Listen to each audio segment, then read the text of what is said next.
Hello hello hello hello. Hi hello hi hello hi. आ रही है आवाज? चल ठीक है, स्टार्ट। हील्स नहीं पहन सकते यार कुछ टाइम के लिए। You have to carry the baby in the. Hello everyone, hi. आज हम कुछ बहुत ही खास और कुछ नई चीज़ के साथ आपके साथ हैं। तो we are starting a new podcast series. तो आज ये हमारी फर्स्ट डे है इस शुरुआत के साथ, एंड ये हम एवरी संडे रिलीज करेंगे। So with this new series today we have a very special guest with us, miss Shraddha. Hi hi Deepti. Hi. Thank you for inviting me. तो Shraddha, she is an IT consultant and a mother. तो चलिए जानते हैं कुछ इनकी बात, कुछ इनके अंदाज में। ओके श्रद्धा, तो सबसे पहले हम स्टार्ट करना चाहेंगे कि मदरहुड जर्नी के पहले आपकी लाइफ कैसी थी एंड अब कितना चेंज आया है, कितना डिफरेंस आया है? सो दीप्ति, आप खुद एक मदर हो तो आपको पता है your life changes for good, but there are lot of challenges. जब आप एक मदर बनते हो life isn't so easy and adapting that motherhood, and then there are people जो आपको criticize करेंगे, then there are people who would appreciate you, but you have to sail through the journey. And then being a woman, you go through a lot of changes, emotionally, hormonally, so you have to cope up with that. But if you ask me, obviously being a mother gives you a feeling of a complete being a woman, but parallelly it comes with lot of challenges and compromises, giving up on lot of things that you don't want to give up, but you have been forced. Like heels नहीं पहन सकते यार कुछ time के लिए। You have to carry the baby in the womb. So like छोटी छोटी चीज़ें हैं, but that's what a motherhood journey is. Correct. तो आपकी लाइफ में आपने कितना मैनेज करा है? आप पहले लाइक फन के लिए कभी बाहर जाते हो, अब आप जा पाते हो अकेले? ओके, सो इस पे मेरा ये कहना है कि काफ़ी सारे आज के, बिकॉज मैं देखती हूँ कि गर्ल्स का परसेप्शन होता है कि बीइंग अ मदर मीन्स कि वी हैव टू, हमारी लाइफ लाइक ख़त्म हो जाएगी। Exactly. But it didn't happen for me, because मुझे ऐसा लगा था कि I have to manage it, I have to balance it, and it's possible. You can balance And your it's life. important, I think. Yes, it is important because I have noticed that this happens a lot with mothers. जब वो mother बनती हैं, they are so happy and they are so absorbed in the baby that they just forget themselves. Correct. And then after a year or two, जब वो वापस से they want to come back to their life, and then they are not able to come back to their lives. They feel as if there is nothing left. मैं क्या कर रही हूँ? I just have baby. I'm not doing anything for myself, and then they start feeling bad about themselves, which I observe a lot. So likewise, I feel that motherhood is a very good journey, but please don't take it as a pressure or something where you have to achieve everything. Rather, just try to balance it out, enjoy, give time to yourself, still go on dates with your husband. Exactly. And try to make your life happier. Because मैंने ये कई लोगों को देखा भी है, सुना भी है कि भाई बेबी हो चुका है तो अब क्या ही जाना, या कैसे Yeah. पॉसिबल है। इवन समटाइम्स वो एक सेल्फिश वाला टैग लग जाता है कि अगर आप Yes. जा रहे हो तो आप Yes. डेफिनेटली सेल्फिश हो, आप क्यों जा रहे हो, कैसे जा Yes. सकते हो? तो ये Yes. आपने फेस किया है? Yes, I think ये होता है, and I don't know, I mean, I'm not trying to portray something negative, but usually it is very common that women are being put down, and the irony is कि another women only puts down the women. हाँ, correct. So yes, मुझे भी कई बार ऐसे criticism मिले that why are you continuing your job? आपने बच्चे के लिए नानी रखा है, you should always give time to your baby, you should quit your job. But I felt at that moment that no, I will do something which makes me happy, because if I'm not happy, my baby cannot be happy. Exactly. So the happiness, if the mother is happy, the baby will always be happy. True. And I was working from home, so I always had the chance to look at my baby, but I know some girls do not get that option, some women do not get that option. They have to quit job. कई बार हम नहीं छोड़ना चाहते हैं, but the circumstances, health wise, postpartum depression is so common. There are women who are not able to cope up with the pregnancy, so they have to quit job. But it's okay, even if you're quitting your job, don't quit your life. I mean, get back to your life once you feel you're balanced, you're back to normalcy. Correct. Okay, so the next thing is which I am very interested in knowing कि आपकी जो pregnancy है वो मेरी journey से अलग है, सबकी अलग होती है, बट Yeah. आपकी कोविड पीरियड में आई है, Yes. तो वो कैसा एक्सपीरियंस रहा है? बिकॉज लॉकडाउन की जो प्रॉब्लम थी वो था, तो Yes, आपने yes. कैसे उस सिचुएशन में मैनेज किया सब कुछ? It was difficult. It was difficult, and मेरा pregnancy first wave pregnancy था when people were identifying कि COVID है क्या, किसी को कुछ नहीं पता था, and घर के बाहर वो 14 days का क्वारंटाइन का बोर्ड लग जाता था, जब कुछ पता भी नहीं था किसी को कोविड है कि नहीं है, just that because आप बाहर निकले हो या you went to the city where there is COVID, they used to put a quarantine board. So it was very difficult. I remember that I wanted to visit some hospitals and doctors were not there. They were not ready to see. But then luckily I had one doctor who was ready to see me. But hospital जाना, because in your pregnancy आपको hospital बहुत frequently visit करना होता है. Every time going to the hospital was a project. आपको sanitise, आपको जाना है, आपको अपने साथ एक बेडशीट लेके जाना है. जब डॉक्टर चेकअप कर रहा है, you have to just see coming back. From your mobile to everything, you are sanitizing, you are taking bath twice, and then 3-4 days you are in the fear, COVID तो नहीं हो गया, COVID तो नहीं हो गया. And I remember there were some females जो मेरे साथ, you know, they were expecting, and किसी को COVID भी हुआ था in their pregnancy journey. One of my friend, and she really had difficult time. So, but by God's grace, I sailed that period. Yeah, wow, amazing. Okay, तो अब आपकी baby कितनी बड़ी हो चुकी है? My daughter, she will be 3 years soon. Wow, congratulations. Thank you. तो अब आपको क्या लगता है, जैसे अब वो थोड़ी बड़ी हो गई है, तो अब आप कैसे लाइफ को मेंटेन कर रहे हो? Is it okay, is it good now and comfortable है, या चैलेंजेस न्यू आ रहे हैं? एक्चुअली दीप्ति, अगेन हमें ऐसा लगता है कि जैसे जैसे बच्चे बड़े होते हैं ना, हमारे रिस्पॉन्सिबिलिटीज कम नहीं होता है, एक्चुअली बढ़ता जाता है. Now my biggest challenge is sending her to the school, adapting her to the school. So I mean till the kids are not 1 year, आपका एक्चुअली वो गोल्डन पीरियड होता है, because they are not walking, वो कहीं भाग नहीं रहे हैं, आपको वो फियर नहीं है कि उन्हें लग जाएगी, गिर जाएंगे, you know, lot of things. जब वो भागना स्टार्ट करते हैं, they start picking up things, when they start speaking, when they start realizing everything, उनमें curiosity आने लगता है. And then when you have to, you know, then their milestone starts. उनको स्कूल भेजना, you know, teaching them lot of things which are important. Being a female child, lot of other things that I have to, you know, tell her, teach her. So I think now this is the phase when they start understanding. You actually can't fool them also, because now they know everything. So they're very smart now. They're very, yeah, Zen generation. They're very smart.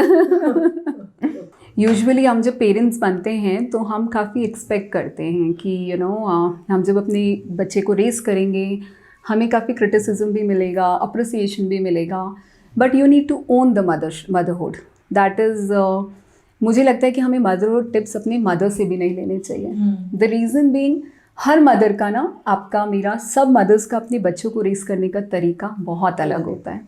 So you have to own that. You know, that's the point of becoming a mother. You have to own the responsibility of your kid. आप उसको अच्छा race करोगे, so you will get the appreciation.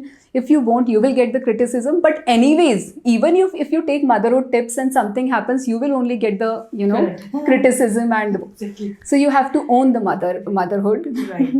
तो इसी बात पे ये बताइए, आपको कितनी हेल्प मिली? लाइक आपके साथ पेरेंट्स थे क्या इस पूरी जर्नी में? बिकॉज अकेले बच्चे को हैंडल करना, and you know, it is so difficult, तो आपने कैसे किया? That was the biggest one of the challenge, and there were days when I cried also, and I felt that I need support, because I and my husband stay alone, and then we had to take support from house helps, and there were times that house helps are not there. So then it is like the life is mess, like, you know, you're starting your day and then you don't know कि अब क्या करना है, क्या, nobody's there to. There were days I have to, my husband is going to the office. Now if I have to go to the washroom, there is nobody to keep the baby. How would I go to the washroom? So I'm keeping the, you know, बच्चे के लिए मैं अंदर कुछ रख रही हूँ, I'm keeping a chair, making the kids sit there, then I'm going. So there have been challenges, but then this too passes away. This too passes away, that's right. तो मतलब जनरली आपने जो वो मेन टफ टाइम देखा है जब बच्चा बहुत छोटा है, एंड वो, यू नो, 1 साल का पूरा टाइम तो आप अकेले थे with your husband. Yes, because of COVID, I couldn't have family along with me. And then my husband always said कि हम, because we have become parents, we have to take the ownership of the baby. Wow. So don't expect the parents like my parents at their old age, you know, when that's the time for them to enjoy their life, Correct. हम उनको फिर से कुछ responsibility दे दें. Okay श्रद्धा, तो एक question और है जो कि काफ़ी कॉमन क्वेश्चन है, काफ़ी लोग पूछना चाहते हैं ये बात कि पहले के टाइम पे जॉइंट फैमिलीज होती थी या एटलीस्ट हमारे पेरेंट्स साथ होते थे. Yes. तो दादा दादी नाना नानी इनकी टीचिंग्स मिलती थी, वो अपने अंडर में बच्चे को देखते रहते थे, बड़ा करते थे.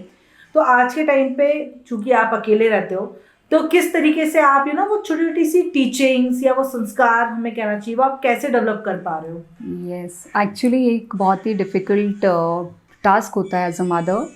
You are right. आजकल जब एक न्यूक्लियर फैमिलीज़ हैं, not even nuclear, only the father mother and the kid, तो बच्चे इतनी ज़्यादा बिहेवियरल चेंजेस आप बच्चे में देखते हैं because the kid gets all the attention in the family and बहुत डिमांडिंग हो जाते हैं. They are attention seekers and there are lot of behavioural issues that you have to face. So I believe it is very important that kids bond with grandparents also, दादा दादी नाना नानी. So मुझे लगता है parents को थोड़ा effort डालना चाहिए that kids get to go and spend some time with the grandparents also. हम देखेंगे आजकल स्कूल्स भी इसे काफ़ी प्रमोट कर रहा है. They have started this grandparents day in the school. So it is very important for kids to bond with grandparents and obviously सबका पेरेंटिंग अलग होता है, सब कुछ डिफरेंट होता है. बट अगर आप चाहते हैं आपका बच्चा आपके घर का कल्चर सीखे या फिर आपके घर में जो भी एंसेस्ट्रल चलता आ रहा है वो सीखे, that they will learn from the grand parents only. हो सकता है कि हम एज अ मदर अच्छे संस्कार दे सकते हैं बच्चों को. हम बता सकते हैं you have to be kind, you have to be gentle to the society, ये अच्छा है ये बुरा है. हम अच्छा बुरा तो सिखा सकते हैं बट एक कल्चर बच्चा ग्रैंड पेरेंट्स से सीखता है. Correct correct. So the culture and obviously bonding with grand parents is very important for the kid. एक और बात बताइए, जब आपकी बेबी थोड़ी बड़ी हो रही होगी, 1 से 2 साल, 2 से 3 साल की अब वो होने वाली है, तो काफ़ी ज़्यादा उसके आई थिंक नेचर में चेंजेस आए होंगे. Yes. कई बार वो Yes. काफ़ी ज़्यादा पैम्पर्ड होना चाहती है होगी, कई बार Yes. एग्रेसिव होती होगी. तो जो एग्रेसिव वाला पार्ट है जो कि बच्चे में जो डेवलप होता है, वो आपने कैसे हैंडल किया? Because it is very difficult. So ये अभी मेरे बेबी में चेंजेस आ रहे हैं, थोड़ा थोड़ा एग्रेशन आएगा and they are trying to like being dramatic. तो वो एक पर्टिकुलर चीज़ आपने कैसे हैंडल करी?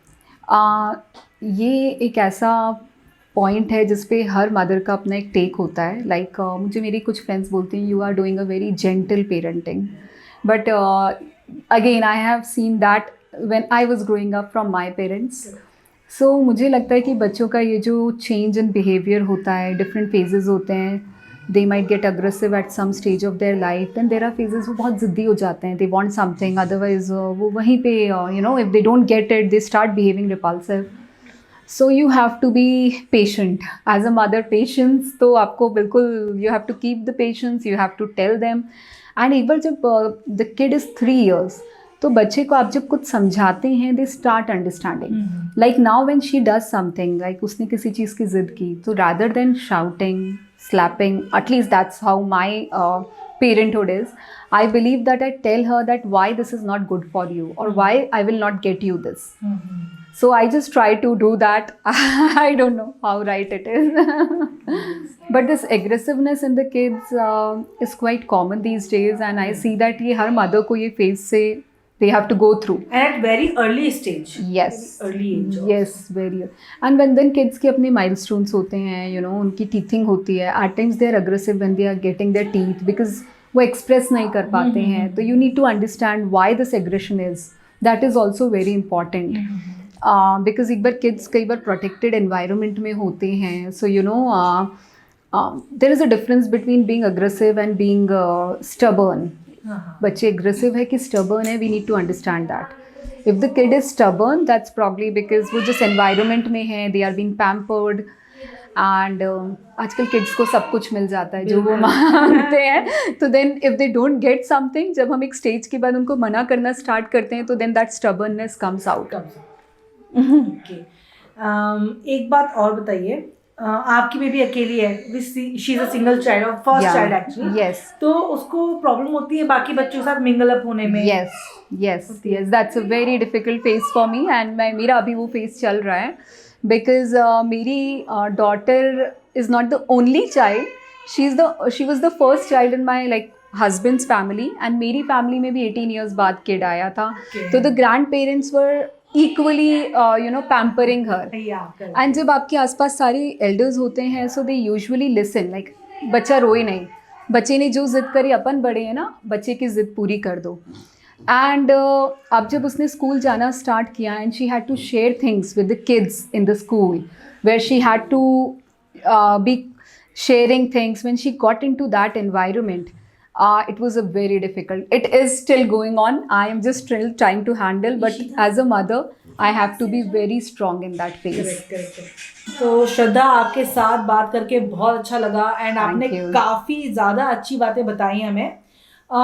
इस कन्वर्सेशन को एंड करते करते बस आप एक लास्ट बात और ये बताइए कि जो अभी प्रेग्नेंट हैं या जो अब मदरहुड जर्नी में एंटर करने वाले हैं कुछ समय में, तो उनके लिए कोई आपकी टिप्स या कैसे पॉजिटिव रहा जाए, खुश रहा जाए. ओके, सो आई थिंक वैसे pregnancy itself is a very good phase. मुझे कोई पूछता था लाइक कि हाउ डू यू फील, बच्चा होने के बाद यू फील हैप्पियर. मुझे लगता है my pregnancy phase was the best because आपको नहीं सॉरी टू इंटरप्ट, बट आपने कहा था कि काफी लोग आप देख रहे हो जो पोस्टपार्टम डिप्रेशन में भी हैं. Yes. तो उस चीज को कैसे स्किप करके एक पॉजिटिव साइड में आया जा सकता है. यस, सो मुझे लगता है पोस्टपार्टम डिप्रेशन आजकल काफ़ी कॉमन हो गया है एंड मुझे लगता है काफ़ी females are getting into postpartum depression because they read a lot about it. So the first thing is please don't read about it. That's my major tip. Yes, yeah, it exists, but it is not so common. So please उसको read करके you say ना कि what you throw in the universe comes back to you. तो हम कई बार we are just throwing those vibes in the universe. Because मुझे ऐसा लगता है कि motherhood is a very beautiful journey. Just be slow, be patient and take it happily. बहुत ज़्यादा आप जब सोचते हैं एंड आप बहुत ज़्यादा जब उसको इवैल्यूएट करने लगते हैं then probably you get into a different phase of your phase and thinking phase basically.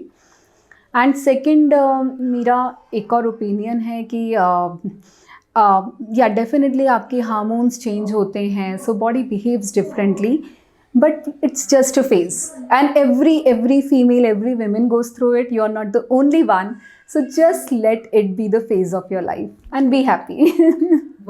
तो बहुत ही खूबसूरत बातों के साथ श्रद्धा ने आज हमें काफ़ी अच्छी बातें बताई हैं. आई थिंक आप सबके लिए भी काफ़ी इंटरेस्टिंग रहा होगा एंड हेल्पफुल भी रहा होगा कहीं ना कहीं. So thanks a lot Shraddha for being with us. Thank you. Good bye.